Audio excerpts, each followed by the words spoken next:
Gotta start on time.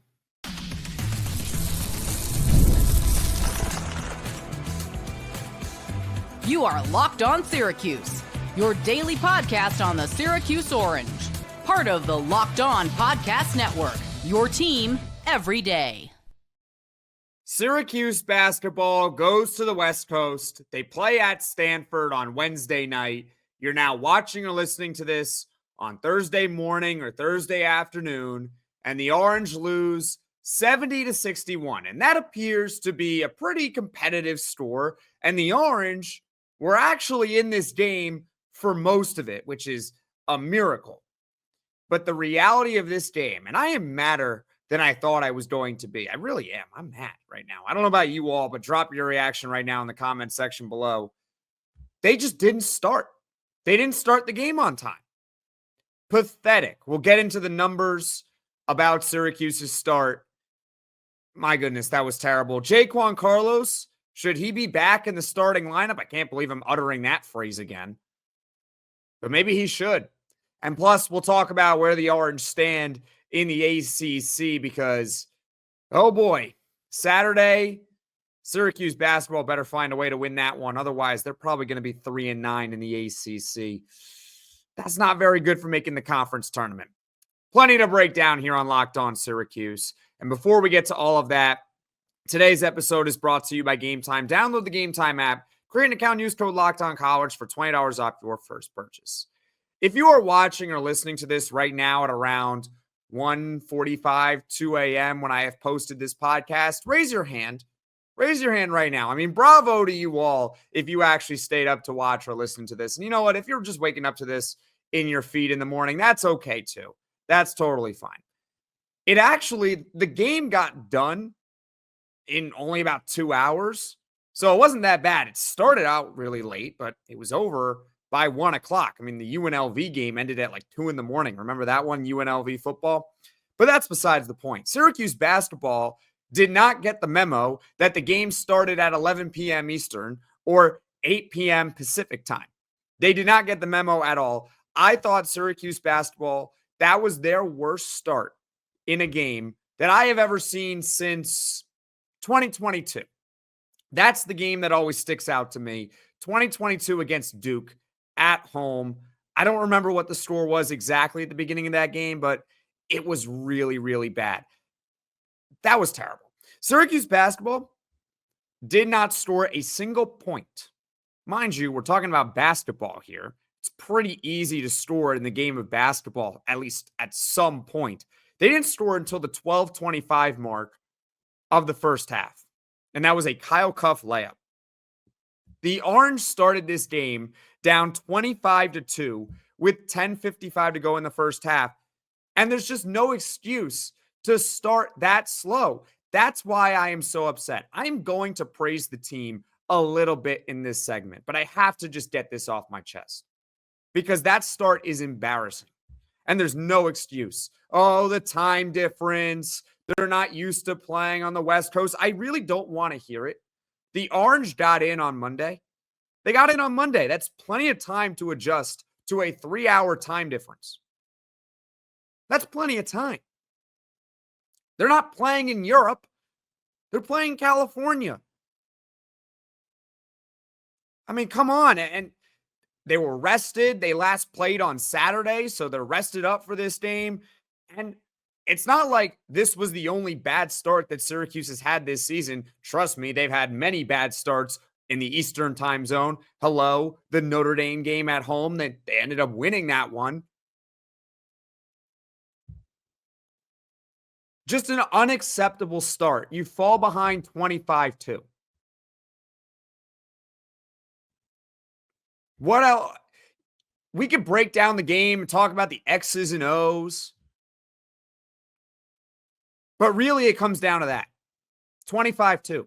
Because from then on, was Stanford that good for the rest of the game? No. They weren't that good for the rest of the game, but guess what? They didn't have to be. Because they built up such a big lead, they just had to stay ahead of Syracuse. And you know what? Credit to the Orange for at least fighting back. This is where I praise them. Credit to them for fighting back because the Orange were down 6 points with the ball with 3:31 to go after a successful full court press. They really did have a chance. Now, unfortunately, JJ Starling turned the ball over on that possession. It was a bounce pass inside of Eddie Lampkin, gets picked off. On the next possession for Stanford, Maxime Raynaud, who's just an absolute beast, hits a jump hook. It puts Stanford back up 8, and I felt that was the nail in the coffin for Syracuse basketball. I know there were still a couple of minutes left after that hook shot, but I thought that was Syracuse's chance was getting the ball back down by 6 points, and JJ just turns it over. And I am glad that the Orange did not quit. I truly am. I mean, the fact that they fell behind 25-2, and at the end of the first half, the score was, I'm pulling it up right now, the score was 33-24 Stanford. I mean, they closed the half strong. It was 22-8 to end the half. And they were attacking the basket better. They had 16 points in the paint in the first half. We'll talk about Jaquan Carlos, but he looked great. Jaquan Carlos looked terrific. But again, it goes back to a basketball game in college, maybe in the NBA from now on, because Adam Silver said something about 10-minute quarters in the NBA. But in college basketball, a game is 40 minutes long. And you don't always have to be perfect within those 40 minutes, as we saw from Stanford. But you cannot be that bad in the first 10 minutes of a game where you fall behind 25-2. How is that even remotely possible? I know Stanford's a pretty good team. I know they are. They're one of the surprises of the ACC this season. They might have the ACC Player of the Year in Maxime Raynaud, who's just an absolute beast. I mean, the guy is unguardable. 25-2. The student section at Stanford was sarcastically cheering when Syracuse was scoring points in the first half. That's how bad it was. So yeah, they fought, and I'm glad that they didn't get steamrolled. I'm glad they didn't lose this game by 40 points as I thought they might. I'm glad that I'm doing this podcast and I'm like, oh, okay, they actually had a chance at one point to win, but I mean, you know the score of the game by now, what it was in the beginning. It's just not good enough. That is not the Orange standard. One of the worst starts I've ever seen. The worst since 2022 against Duke. I don't know what to tell you. They fought back. That's great. I'm glad they fought back. Means nothing when you fall behind that much. I'm Jackson Holzer. This is Locked On Syracuse. The Orange lose at Stanford 70-61. Now, there was one player who's gotten a lot of criticism this season who actually had themselves maybe the best game of the season. So we'll talk about him next and whether or not this player should be in the starting lineup going forward. That's coming up next here on Locked On Syracuse. Attending NFL playoff games is an experience like no other. The energy, the excitement, and the connection with other fans is unmatched. I remember the thrill of seeing my favorite team win a playoff game. That was a long time ago. It was the New York Jets against the New England Patriots. And this year, Game Time makes it even easier to create those unforgettable moments with their new feature, Game Time Picks. It filters out the fluff and shows you only the best deals on great seats so you can focus on what matters, being there. I used Game Time Picks to grab tickets for an upcoming playoff game, and it couldn't have been easier. I found a super deal that gave me incredible value for amazing seats, and I could even preview the view from my spot before buying. The all-in pricing is a game changer. No surprise fees at checkout, plus knowing my tickets are backed by the Game Time guarantee gave me complete peace of mind. Take the guesswork out of buying tickets with Game Time. Download the Game Time app, create an account, and use code LOCKEDONCollege for $20 off your first purchase. Terms apply. Again, create an account, redeem code LOCKEDONCollege, LOCKEDONCOLLEGE for $20 off. Download Game Time today. Last minute tickets, lowest price guaranteed. Jaquan Carlos might have played his best game in a Syracuse uniform. And it's sad that the Orange wasted that performance from Jaquan Carlos. It was the first time this season that Jaquan Carlos was in double figures against an ACC team. Tonight, Jaquan Carlos led Syracuse in scoring. He led the Orange in scoring with 16 points. He did not miss a shot. He was 6 of 6 from the field. He made both of his three-point attempts. He was only 2 of 4 from the free throw line, and Syracuse did not shoot the ball again well from the free throw line, but 16 points in 33 minutes. He led the team. Maybe this is an over-exaggeration.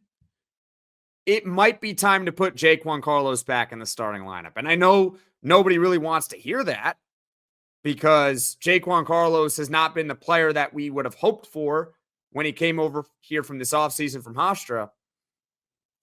But I am looking at the alternative, which is right now what the starting lineup is. And that's JJ Starling at the 1 and Elijah Moore at the 2. Now, obviously, I know JJ Starling did not have it tonight. JJ Starling only 7 points, 3 of 16 shooting. It was just another off night for JJ Starling. You're not going to move him out of the starting lineup. He is still Syracuse's best player, obviously, right? But you know who you can move out of the starting lineup? Elijah Moore. Why not? Elijah Moore, if you watch the game, you barely noticed him. And that's because he was barely on the floor. He was a starter for Syracuse basketball tonight, and he played 5 minutes. I don't think he got hurt. I didn't see him get hurt or anything like that, but he only played 5 minutes. He was 0 of 1 from the field. He scored no points. He put up a Tony Snell stat line. He had 0 points, 0 rebounds, 0 assists.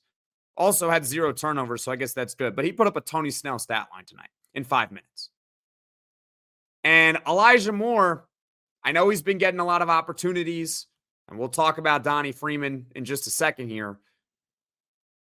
I don't see the need for keeping him in the starting lineup. I mean, we saw Adrian Autry take out Chris Bell from the starting lineup when eventually he wasn't playing well.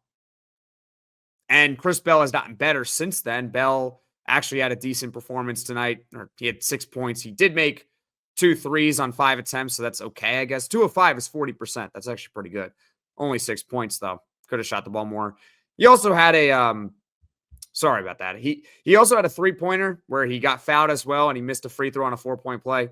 That drove me nuts. But we have seen Adrian Autry take out a usual starter from the starting lineup and put him on the bench and see what happens. And I think he needs to do that again with Chapa Moore. He's just not playing well. He hasn't played well really in a while. He had that moment against Notre Dame where he provided a spark in the comeback. But other than that, he's not doing much. So I would consider putting in Jaquan Carlos again as the starting point guard, and hopefully that would help Syracuse with starting games on time. You have Jaquan Carlos maybe as your point guard. You move JJ Starling off the ball to start, so he could be your starting 2 guard. Lucas Taylor can still be your starting 3. Jair Davis and Eddie Lampkin round out the front court. I'd love to hear your take on that in the comments section below. I got to be honest, I'm basically running out of ideas because, I mean, let's be honest, they're not good. So I'm running out of ideas, but maybe they can start better if they switch the starting lineup. Got to try something. That leads me to Donnie Freeman. When's he going to return? I wish I could provide you that answer, but I genuinely don't know. When is he going to return? The school listed him as day-to-day about 3 weeks ago with a lower right leg injury. Day-to-day. No update on him. He's a 5-star freshman. I don't know what the deal is. It obviously hurts that they don't have him. They're more equipped, I should say, to survive an injury to Donnie because they are better in the front court than they are in the back court. But I would just like to know. It would be great to find out. Is he going to play again this season? Day-to-day injury, it's now been 3 weeks. It's frustrating right now. It really is. I wish I could tell you, don't worry. It's going to be all good. It's going to be all better. I think it was really the start of this game that really pissed me off. I'll be honest with you all. It pissed me off. It lit something up. Got me up at 1:22 a.m. Eastern Standard Time here. Bad game. They were competitive. Jaquan Carlos scored 16 points and led the team, and they still lost. I think the other problem is that why is he leading the team in scoring? I can break down a little bit more of the start also as well.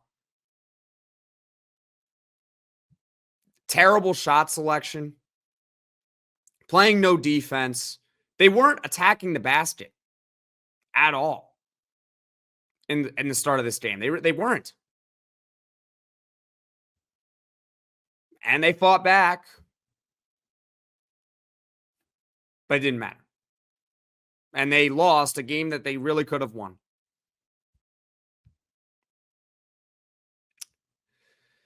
Tough one. Tough one for Syracuse basketball. As far as Adrian Autry, and then we'll move on to talking a little bit about Cal and the ACC standings right now. But as far as Adrian Autry, I see a lot of stuff online. I have voiced my displeasure for Adrian Autry before. I don't believe he should get a third year, but I don't see him being let go. So I don't want to beat a dead horse. I just don't see him being fired. I don't think it's going to happen. So that's the deal with all of that. Hopefully I covered all my bases in that segment here. We talked about a possible starting lineup change, a little bit about the star, Donnie Freeman, Adrian Autry. All right. That about does it for that. Now coming up, we'll move on. We'll talk a little about Cal and also the ACC standings and the importance of beating Cal. That's next here on Locked On Syracuse. Next Saturday's game against Cal is going to be one of the most important games for Syracuse basketball if they want to make the ACC tournament, all right? They're playing Cal on Saturday at 10 p.m. Eastern. The Orange, as it stands, are 3-7 in the ACC. Cal is 4-6 in the ACC. And looking at the standings, right now, third last in the conference, which is the cutoff, the last team, or first team out, I should say, is NC State at 2-7. So now the Orange are within a half game of missing the ACC tournament altogether right now. It's important that they get this win against Cal, and I will explain in just a moment, but I'll talk a little bit about Cal. They're dealing with some injuries. It's possible that when Syracuse faces Cal on Saturday that they're going to be shorthanded. It doesn't mean that the Orange are going to be a lock to win because guess what? They're still on the road in California. But they are dealing with some injuries. Their best player, Andrei Stojakovic, he's been out for 3 straight games with a hip injury. He leads Cal with nearly 19 points per game. Their leading scorer's out right now. We'll see if he's back in time for Saturday, if he's recovered. I don't wish injury upon anyone. I just have to mention the facts to you all. He's been out. Matty Sissoko, their center. He was out on Wednesday due to concussion protocol. So you could be dealing with potentially a shorthanded Cal team, and we'll have to monitor both players' statuses moving forward. But this game is so important because if they don't beat Cal on Saturday, if they don't pull off an upset, and it'll be an upset if they can do it, they're going to be 3-9 in the ACC. Now, I know what you might be saying. Well, you just told us they were 3-7 in the ACC. So how would they be 3-9 if they lose to Cal? Well, that's because the next game after Cal is against Duke at home. Are they going to beat Duke at home? I mean, I hope so. That would be hilarious. But if we're being realistic, they're not beating Duke at home. And so now you're 3-9 potentially in the ACC if you don't beat Cal. Where are you at in the ACC standings? It's possible that in that moment after the Duke game, that they are one of the 3 teams that if the postseason had started on that day would be left out of the ACC tournament. That could happen. And Cal is one of those teams They're 4-6 in the conference. They're 11-10 overall. This is not a game where I would sit here and say, oh, they can't beat Cal. This is an unrealistic game. I need to look up their net basketball rankings. So just hold on a moment. I'm going to look up their net basketball rankings while speaking to you guys right now. Cal is 117 in the net. That's not overwhelming. Are they ahead of Syracuse? Yeah. So they can beat Cal, and it's important that they can find a way to pull off an upset so they're not 3-9 in the ACC, because they certainly couldn't do it tonight, losing to Stanford 70-61. I'm Jackson Holzer. This is Locked On Syracuse. I'd love to hear from you in the comments section below. I mean, did you shut off the game early on and just go to sleep? I wouldn't blame you if you did. Did you power through the whole night? What'd you do pregame? How'd you stay up for the game? I'd love to hear from you in the comment section below. It was a very weird night because I'm a big hockey fan, so I was watching hockey games at 7 o'clock before the game, for those that are interested. That's what kept me up. But regardless, not a good game for Syracuse basketball, and they had a chance to really pull off an upset tonight, but they just didn't start on time, and they clawed back, but it didn't matter. Thank you for making Locked On Syracuse your first listen today, and for your second listen, check out the Locked On ACC podcast. Alex Donald and Kenton Gibbs, they keep it real and bring you the truth about where your favorite ACC team stands within the conference. Find Locked On ACC on YouTube or wherever you get your podcasts. As far as what is coming up on Locked On Syracuse in the future, later today, so that's Thursday, all right, there will be a One More Thing mini podcast talking about this game. I'll listen to Adrian Autry and some of the players' post-game press conferences, see if that can spark another topic from this game. But regardless, there will be another mini podcast talking about Syracuse and Stanford. And later on, ACC Squad at 5 p.m. Eastern, talking about all the schedules in football that recently came out. A lot of Syracuse talk in it. A lot of Syracuse talk. And I'm not happy that Tennessee and Notre Dame are in the same season. I think that's really difficult to do. But that's what's coming up on Locked On Syracuse. One more thing. I don't have a time for it. That'll be up later today. And ACC Squad at 5 p.m. Eastern. Tough loss for Syracuse basketball. I hope they bounce back on Saturday. But win, lose, or draw, I will be here post-game for you all here on Locked On Syracuse. Thank you all so much for watching. Thank you all so much for listening. If you enjoy this podcast, be sure to hit that like button. And if you really like the podcast, be sure to hit subscribe. Tell all your friends about Locked On Syracuse so this channel can grow and reach all Syracuse Orange fans. And I will see you all again soon.